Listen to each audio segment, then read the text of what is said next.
Okay, welcome everyone. Good evening. Broadcasting live, August 23rd. Today we have a quote from the Digha Nikaya.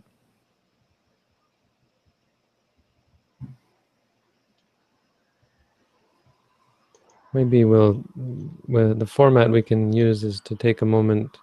I can take a moment to talk about what's going on, rather than talk about it afterwards.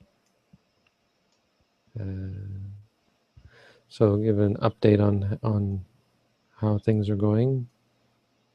We are well into we're in an accelerated process of starting a monastery in west end of Hamilton, Dundas area.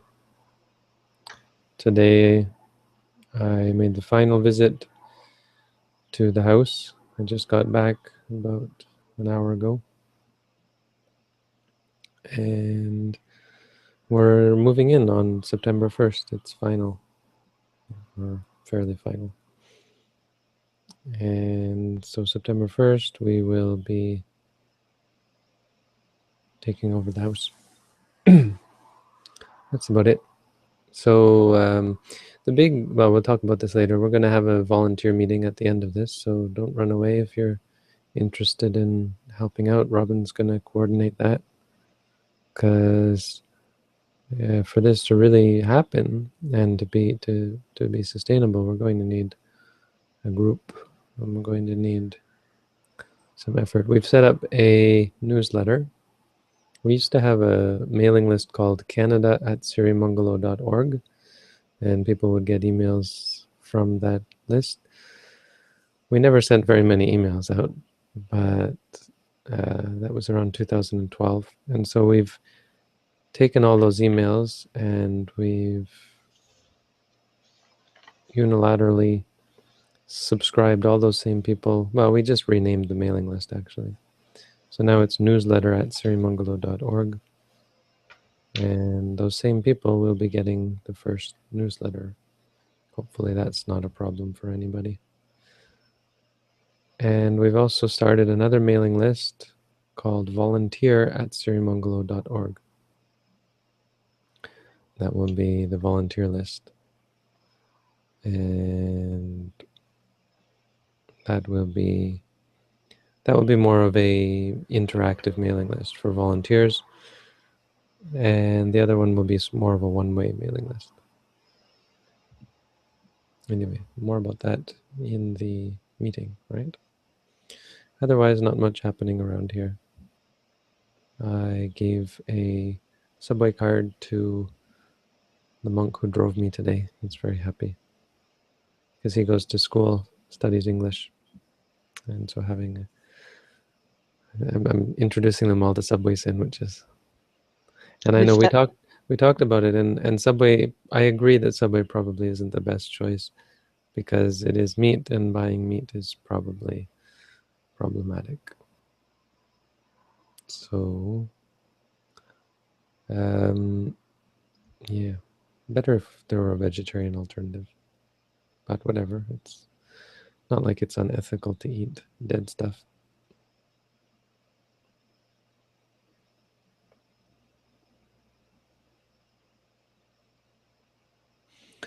Anyway, let's get right into it. You were going to say something, Robin? Oh, I was just asking if that was Venerable Damo that you... No, it was one of the younger monk, Dara. Oh. He's driven me quite a bit lately. He drove me to the same place yesterday. This morning he took Anthony and me to eat to the mall. So he's been quite amenable. But then he said to me, he said, "You still got those Subway cards?" He said, "Yeah, you want one? Yeah, give one to me." That's nice, everybody working together. Mm-hmm. Glad I could help him out. Okay, so Robin, would you please read the quote? Yes. The Lord said, "If anyone should criticize me, the Dhamma, or the Sangha, you should not because of that be angry, resentful, or upset. For if you did, that would hinder you, and you would not be able to know whether what they said was right or wrong, would you? No, Lord. So if others criticize me, the Dhamma, or the Sangha, Simply explain what is incorrect, saying, "That is incorrect. This is not right. That is not our way. We do not do that." But also, if others should praise me, the Dhamma or the Sangha, you should not because of that be pleased, elated, or self-satisfied. For if you were, that would hinder you. So if others praise me, the Dhamma or the Sangha, then simply explain what is correct, saying, "That is correct. That is right. That is our way. That is what we do." Thank you.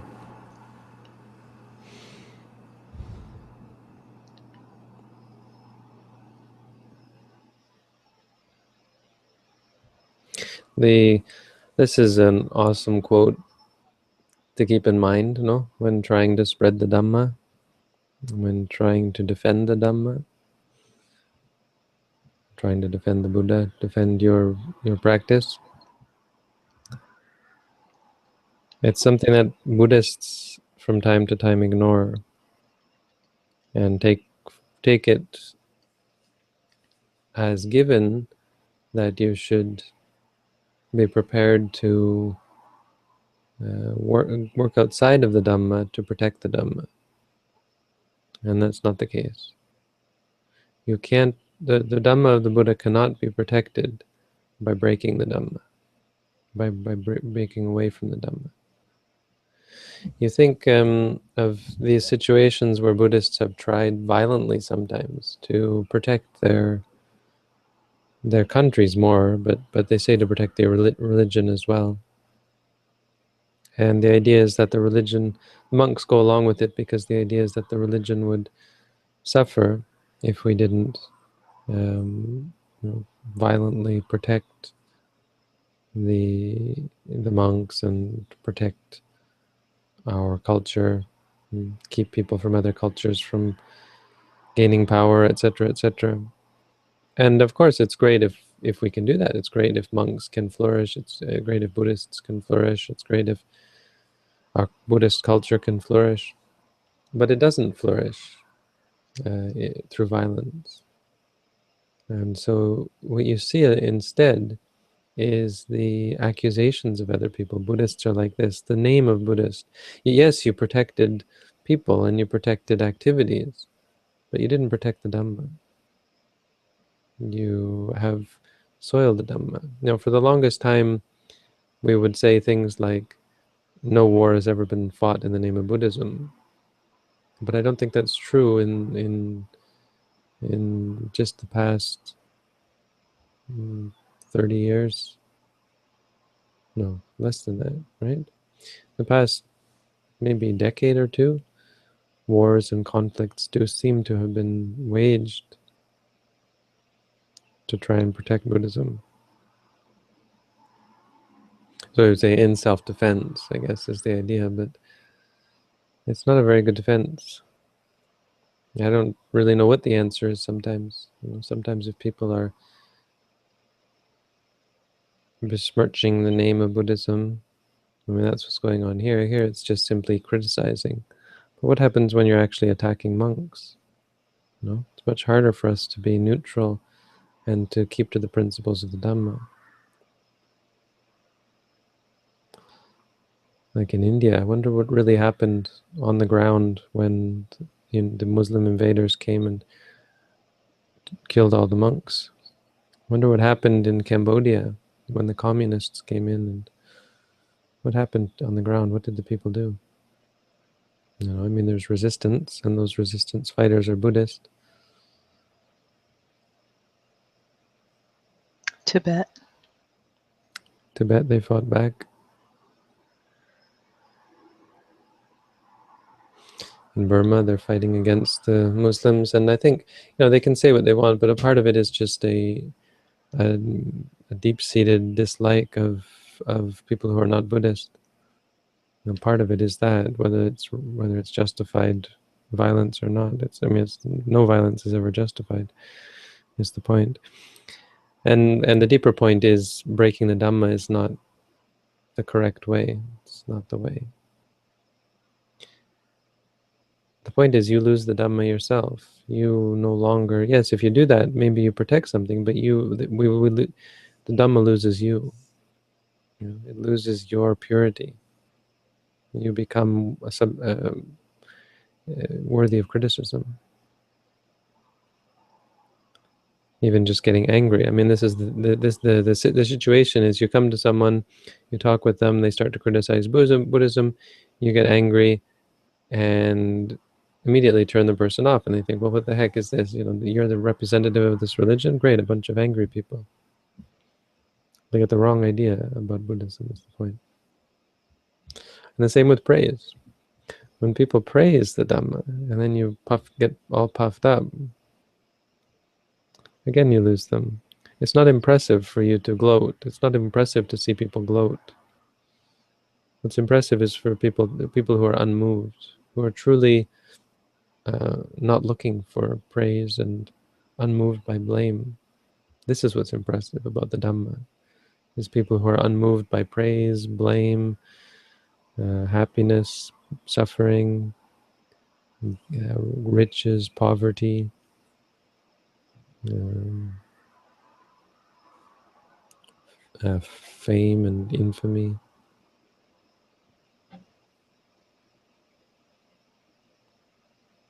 People who look for something deeper. It's impressive for people who aren't moved by material things. Impressive to see. It's impressive to find that Buddhists are unmoved, and it's what impresses people.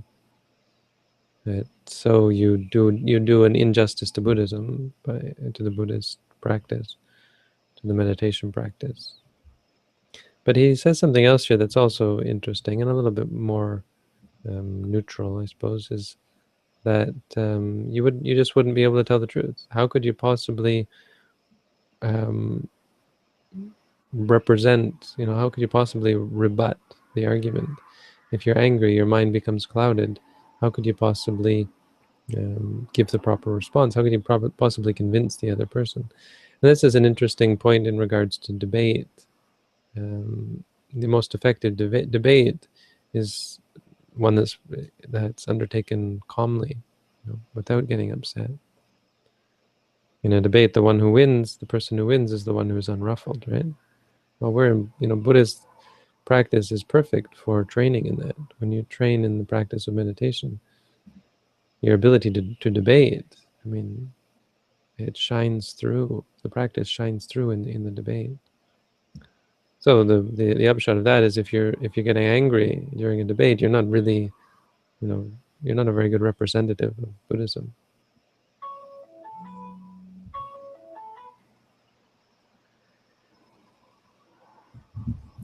Why are people calling me? Oh, someone wants to maybe join the hangout.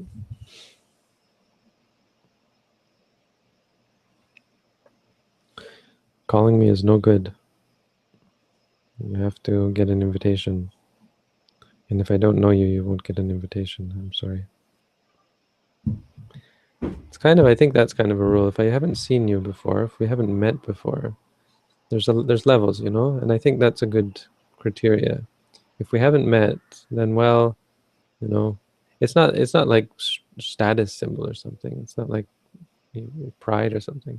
It's that we've been burnt before by people who we didn't really know, and so how do you judge? And you think, well, okay, if I've met you, then we can, if I met you and you didn't go crazy or anything, didn't turn out to be a mean and evil person. You have to tell your troll story. Which one was that? I've had lots of troll stories. Where I guess people came in the hangout and took over and kicked you out. Oh, the hangout troll story. Yeah, they kicked us out of our own hangout. Public, because you can do public hangouts that anyone can join. And they're advertised, or they used to be. I mean, this was years ago, actually. And someone figured out how to inject bots into the hangout. And once they get a majority in the hangout, they can kick everybody else out. It's terribly rude of them. Oh, they just came in. You weren't there though, were you, Robin? No. No, they were awful. You could tell that they were not serious because they were pretending to ask questions and they were asking all sorts of, and giggling, and so, bunch of teenage boys.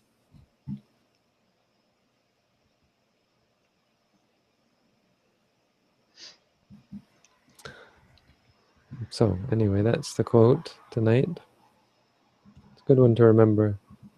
Stay calm. You want to impress people. If you have the desire or the intention to spread Buddhism, be Buddhist. It's unique kind of in that way, because it's not something outside of yourself. It has intrinsically to do with the individual, right?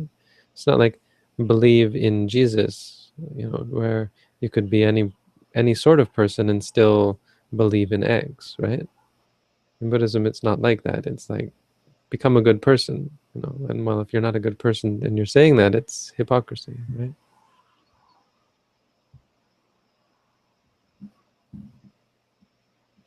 Anyway, does anyone have any questions? We've got a good number of people tonight.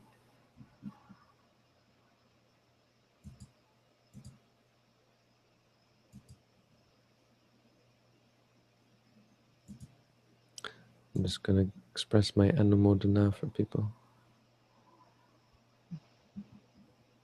We've put to good use this concept of meaningless internet points. Yes. We've turned it into a means of showing people that you appreciate them.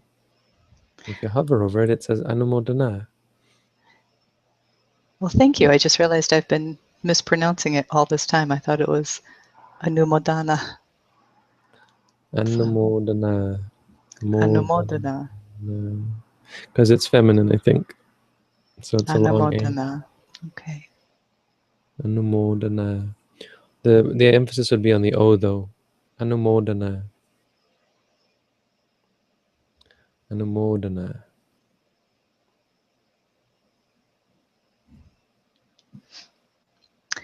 Bante, what are your top 5 must-read Buddhist publications from past or present day? No, come on. You expect me to rattle them off here and now? I have no idea. I couldn't give you in order, but I could shout out some of the publications. I mean, the Visuddhimagga's up there, but higher than that are like the Majjhima Nikaya. Majjhima Nikaya may not be number 1, but it's way up there. Don't know so much about the Digha Nikaya because the translation isn't as good. It's not by Bhikkhu Bodhi. So you recommend the Bhikkhu Bodhi translations? Oh, absolutely. He's number 1. But the Digha Nikaya as well. It's definitely worth reading. The Sutta Nipata is a good book, short, but it's considered to be. I mean, they don't really know, but people make all these speculations about saying the Sutta Nipata is very old. Very authentic. So if they say which is more authentic, less authentic. Anyway, Sutta Nipata it's a good one.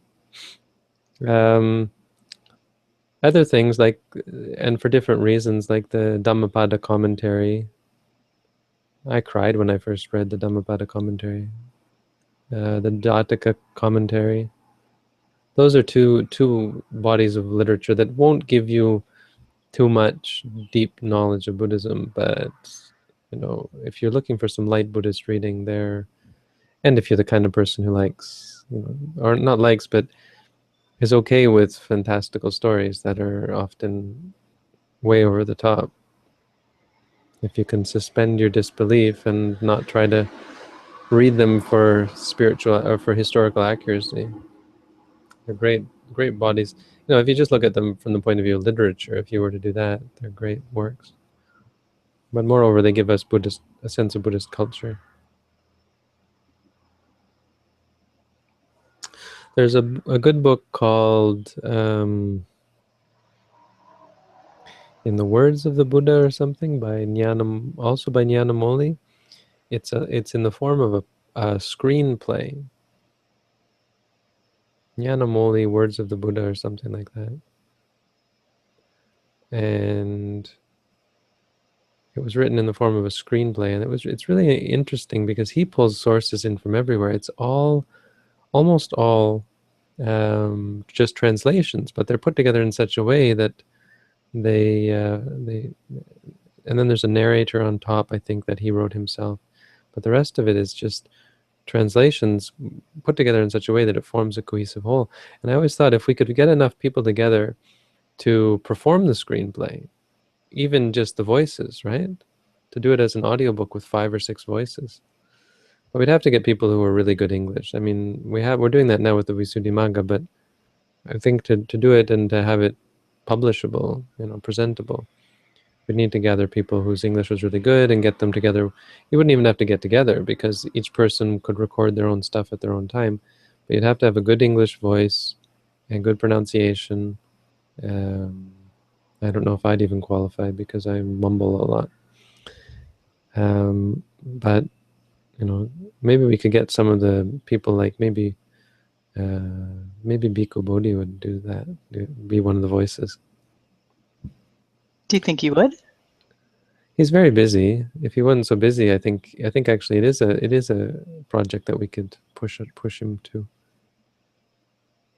It'd be interesting. I'm sure we could find enough people. We just have to hold auditions or something. Get people who are actually capable of doing it. We could get like Patrick Stewart or something. Maybe we could get him to help. Morgan Freeman always does great voice work. We'll get Morgan Freeman. Ready for another question? Yeah. What can we do when others insist that we take one religion instead of Buddhism?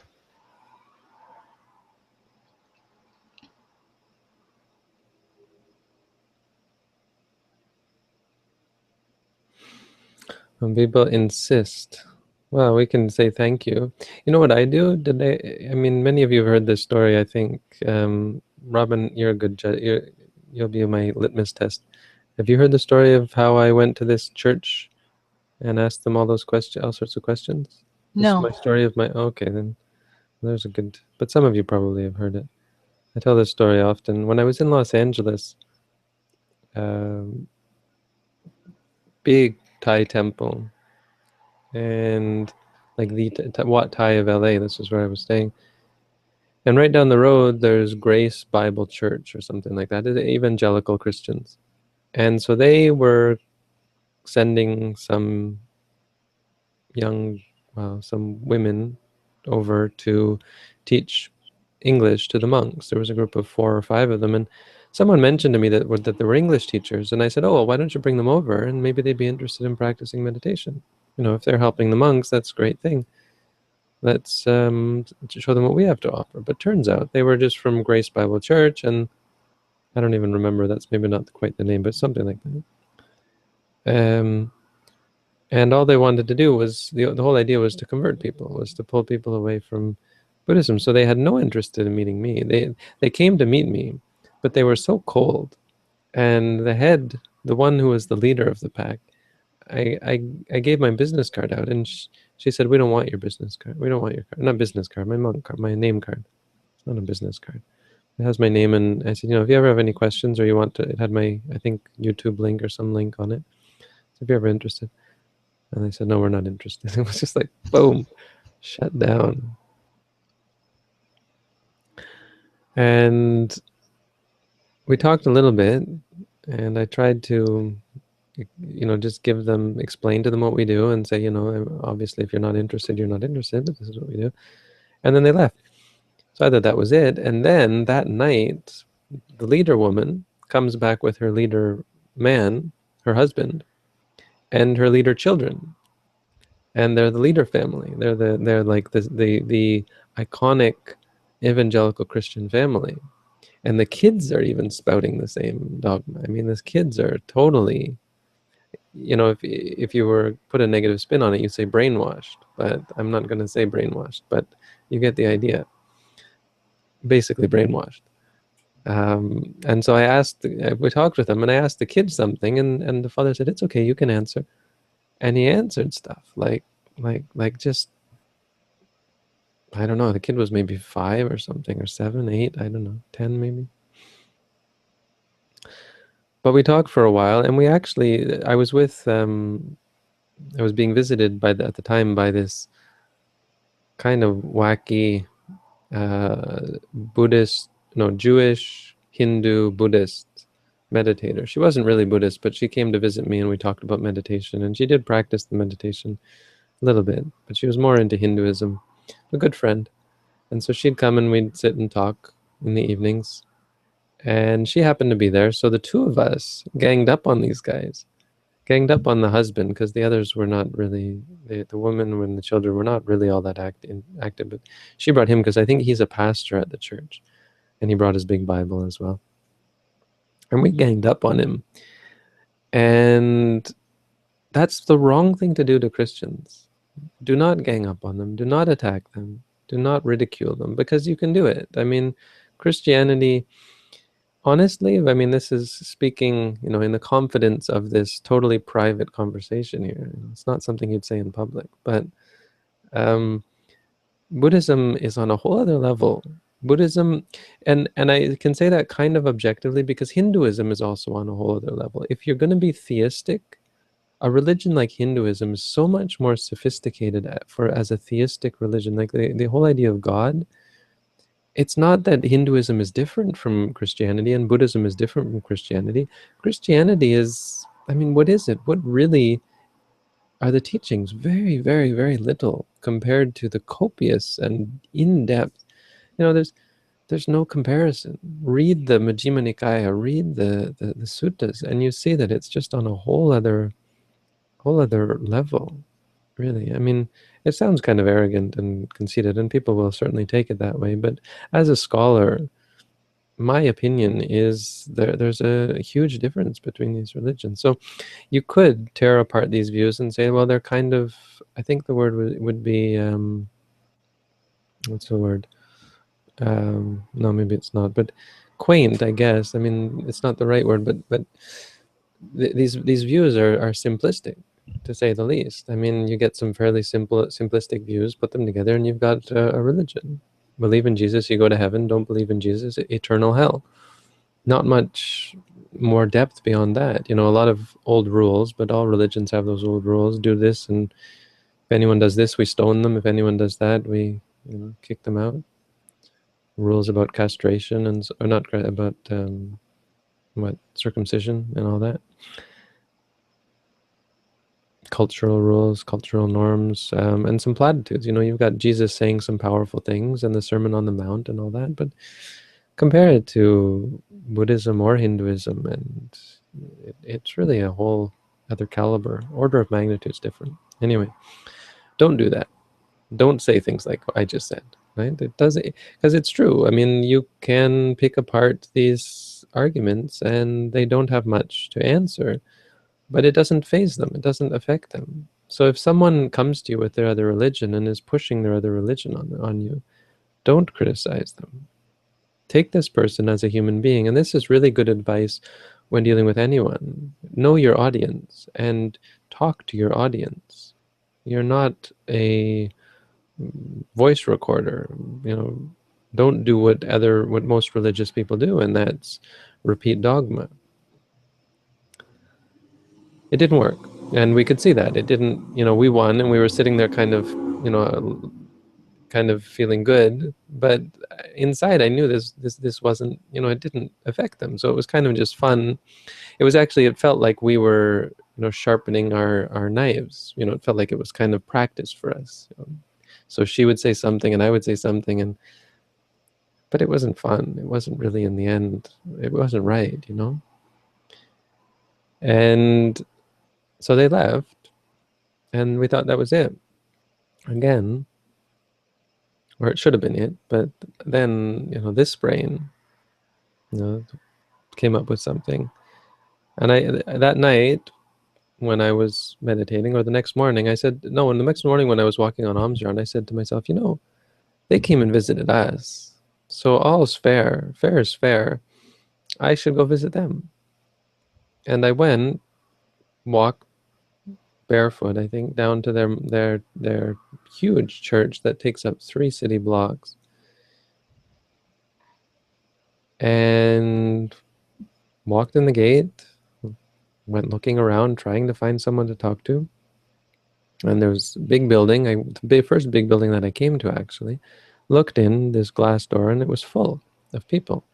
So I crept in, slipped in, and went to stand up against the wall with a couple of other people, a man of Asian features, but he was definitely American. stood beside him and started listening, because it turns out this room is full of people mostly sitting down, and there's a guy up on a stage preaching something.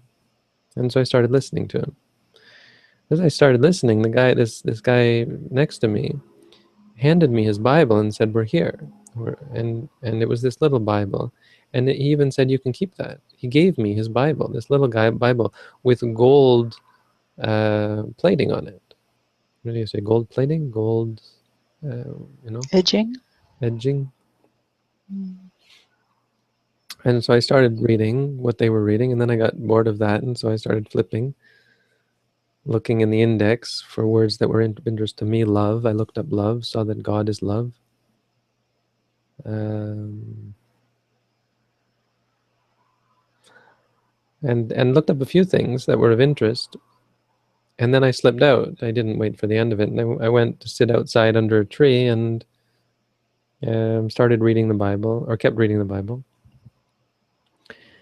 And then this, whatever it was they were doing, ended, and they started pouring out. People started coming out, and the man who had Asian features came up to me and started asking me some questions about who I was and why I had come. Maybe, I don't know. But then the big guy who had been up on stage comes barreling out with a Bible that's literally, it's this big. He's got a Bible, the Bible's Bible. And he comes barreling over to me with a huge smile on his face. And he says, "I saw you in the back there." And I thought, what an opportunity. And in my mind, I'm thinking, oh no. But like, it was new, this was a new experience. And so I took it a whole other way. I took the opportunity to ask him questions about his religion. So I just started asking him questions, mostly neutral, some a little bit pointed and directed, and some trying to find common ground between our religion. I said, "So you say God is love." I don't remember what my point was. I had, it was interesting to try and redirect their religion, or reinterpret their religion in a certain way. But it started asking about faith and about belief, about whether children go to hell, children who die prematurely and never have a chance to believe in Jesus Christ, do they go to hell? What about people who have lived in a place where they're unable to meet with the teachings? And apparently they go to hell as well. I don't know about children, I can't remember, but yeah.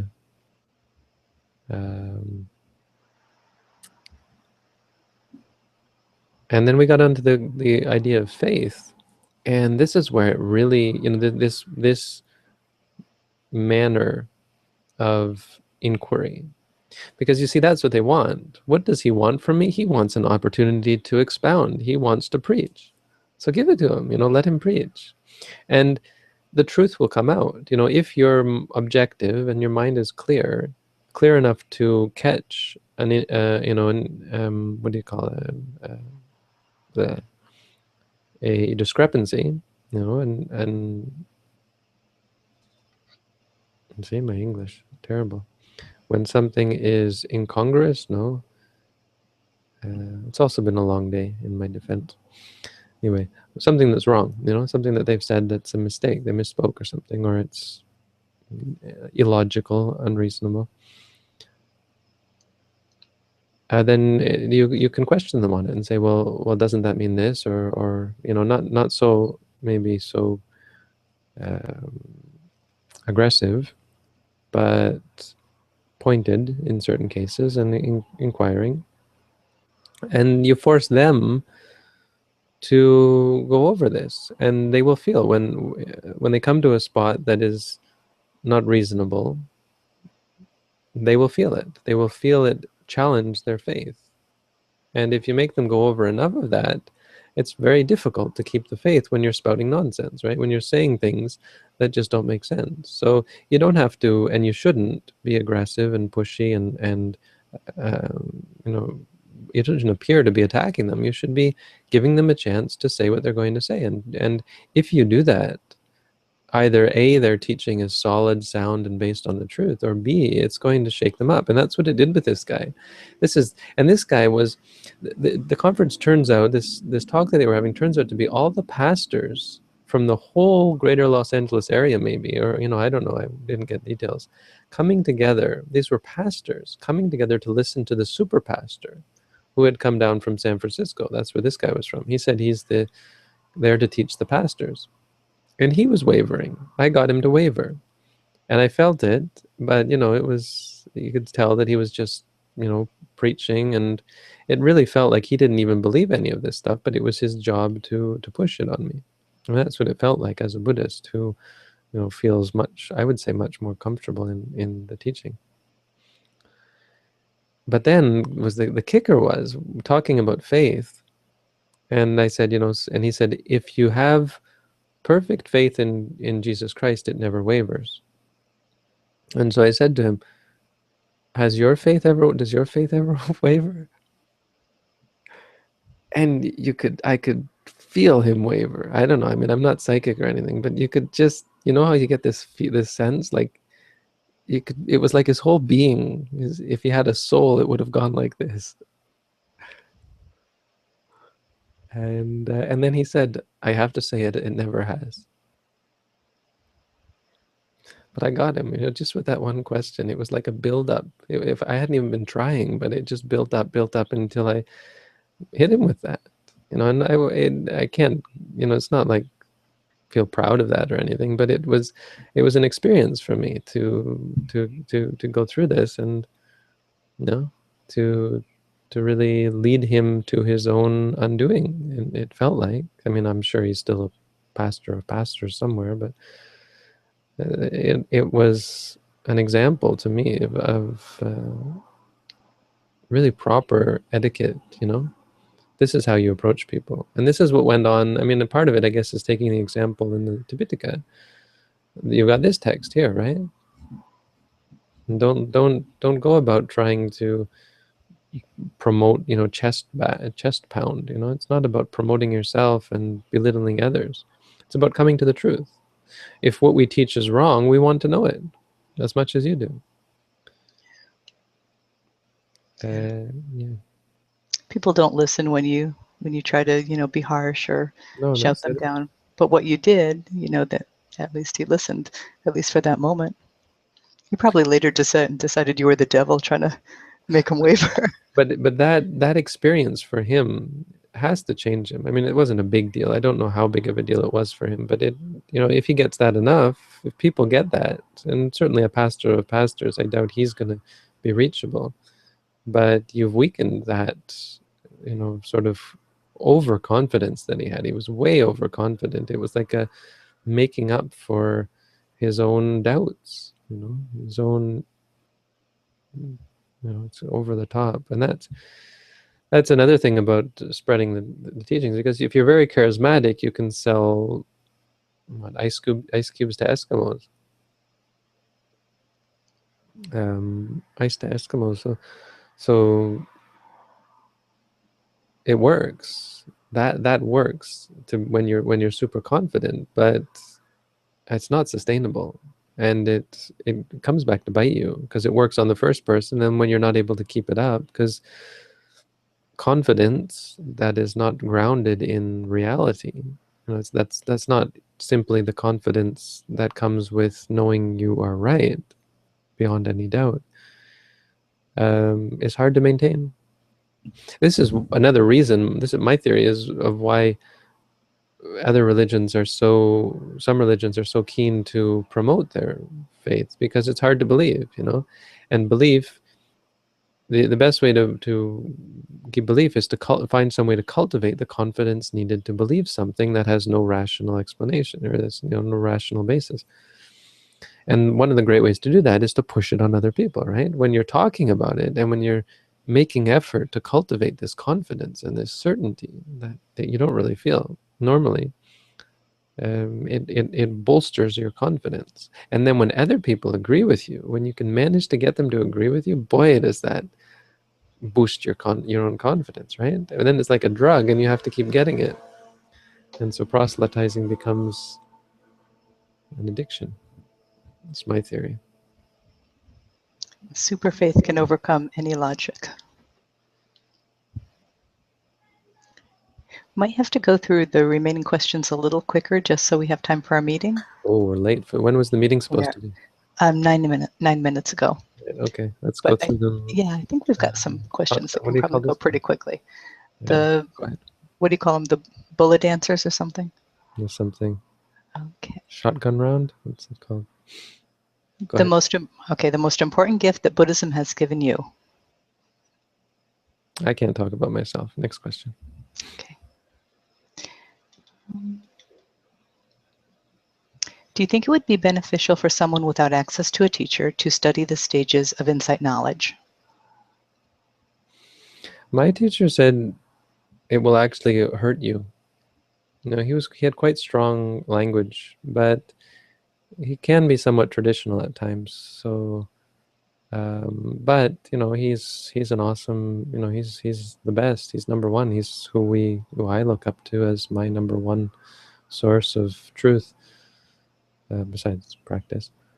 But yeah, that's what he said. So, and Mahasi Sayadaw but Mahasi Sayadaw is a little bit more lenient. He gives this teaching on the stages of knowledge, saying that this is designed for people who have already gained some realization. But then at the end of it, at the very end, he says, "I said in the beginning that, but this could be potentially a benefit." And I think part of that end statement was realizing that the way he was writing it, because in the beginning he realizes that when he's writing this, it's going to only be accessible to people who have knowledge. So when he writes it, he actually seems to write it a little bit more directed towards anyone. And so by the end, he's realized that the way he's written it could also be accessible. But there are books that aren't in English, but there are books in Thai that they won't give out to meditators, and they're very strict about not sharing with just anyone. They try to be anyway. It's true. I had one book. I don't know if I still have the Thai book, but it has detailed explanations of exactly what you're supposed to look for, and really breaking down a meditator's experience so that the teacher um, can recognize the stages of knowledge. It's quite detailed, and it's certainly not something that you'd want to give to someone who is practicing on their own, because they're just going to start looking for it. I did that. I was probably given this sort of knowledge too early, and it was really difficult. There was a point where it was really difficult to not be looking for it, to not be expecting and saying, "Was that this? Was that this?" I've had students who did that as well. I had one student, after we explained the stages of knowledge to her, she came back and said she thought today she was in three different knowledges, and three different stages of knowledge. And I mean, it was just the way she was saying it. It was clear that there was some sort of miscommunication, maybe, or over confidence in the texts. Anyway, sorry. Bullet. Next question. Okay. For someone who is unable to obtain vegetarian meals, they are concerned that they might be breaking a precept. No, you're not breaking a precept. There could be something unethical about buying meat. I will grant that, but it's only a could be, and it's whatever it is. You have to sort of weigh it in terms of what is expedient. If it's really difficult and inconvenient to get vegetarian meals, then I don't think you're out of line to get to buy meat. But Yes, I was just going to say the question is from a person who's living in a shelter and is afraid to ask the administration for a vegetarian meal. So no, I mean certainly not. No, it's dead. It's dead. It's dead. The being who once owned that body has long since given it up. Has in almost all cases has no vested interest in what's left of their body. I mean, everything is, this thing was this microphone probably has components in it that were once alive, once sentient, once a part of a sentient being, and they're not anymore. And so I feel confident using it. This cotton probably at one point contains atoms that at one point were. I mean, what is it? It's not even real. The point is not to have anything to do with killing. And some people say, well, if you buy meat, you're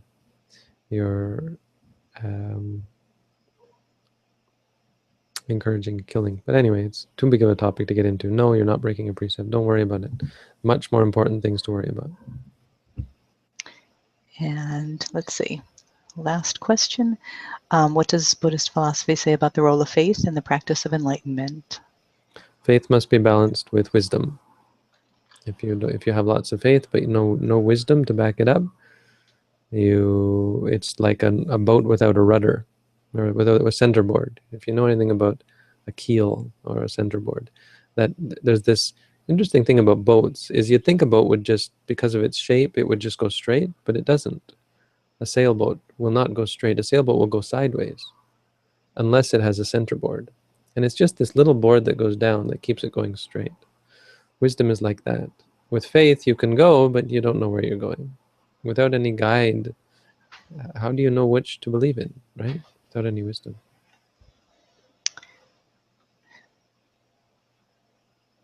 Okay, So we're ready to start the volunteer group. Let's end this, say goodnight, are. apologize that we've taken so much time. Sundays I have to remember then, that Sundays we can't do long sessions. So just to explain, we're kind of in the middle of testing out platforms. We tested out a couple of platforms which would allow everyone to be in the same online group, which would be great. But one was glitchy, and the other one was also glitchy, or the other one needs its own server. So at the moment, all we have at our disposal is Google Hangouts, which allows 10 people to be on video. But everyone else, if you all stay in the group, we'll still interact, you'll still watch it and get all the information.